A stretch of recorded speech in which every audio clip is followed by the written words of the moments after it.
Hello friends, வணக்கம். Welcome to our channel Anu's vlog. நம்ம இன்னைக்கு ரசகுல்லா எப்படி பண்ணுறதுன்ட்டு பார்க்கலாம் வாங்க. இதோட ஃபுல் வீடியோ நம்ம சேனலில் அப்லோட் பண்ணியிருக்கிறேன், மறக்காமல் பாருங்கள். 1/2 லிட்டர் பாலை வந்து ஒரு பாத்திரத்தில் எடுத்துக்கிட்டு கொதிச்சதுக்கப்புறம் அரை எலுமிச்சை பழத்தை அதில் புழிஞ்சு விட்டு பாலை திரிய வச்சுக்கலாம். பால் திரிஞ்சதுக்கப்புறம் எக்ஸஸாக இருக்கிற வாட்டரை வந்து ஒரு வெள்ளை துணியை வச்சு புழிஞ்சு அதை நல்லா 1 மணி நேரத்துக்கு கட்டி வச்சுக்கோங்க. ஃபுல்லாக வாட்டர் வந்து ட்ரை ஆனதுக்கப்புறம் அதை ஒரு பிளேட்டில் மாற்றிக்கிட்டு நல்லா சாஃப்டாக அதை வந்து பிசைஞ்சிக்கலாம். எப்படின்னா பரோட்டாக்கு மாவு பிசைகிற மாதிரி நல்ல உள்ளங்கையில் வச்சு வச்சு தேய்க்கணும்.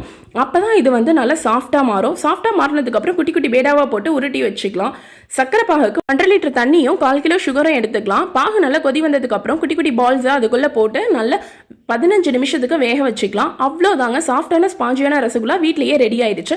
கண்டிப்பாக இதை உங்கள் வீட்டில் செஞ்சு பார்த்துட்டு எப்படி இருந்துச்சுன்னு கமெண்ட் பாக்ஸில் மென்ஷன் பண்ணுங்கள். டேஸ்ட் எப்படி இருக்குன்னு கமெண்ட்டில் வந்து சொல்லுங்கள். இந்த வீடியோ உங்களுக்கு பிடிச்சிருந்துச்சுன்னா நம்ம சேனலை சப்ஸ்கிரைப் பண்ணிக்கோங்க, மறக்காமல் ஷேர் பண்ணிக்கோங்க. தேங்க்யூ.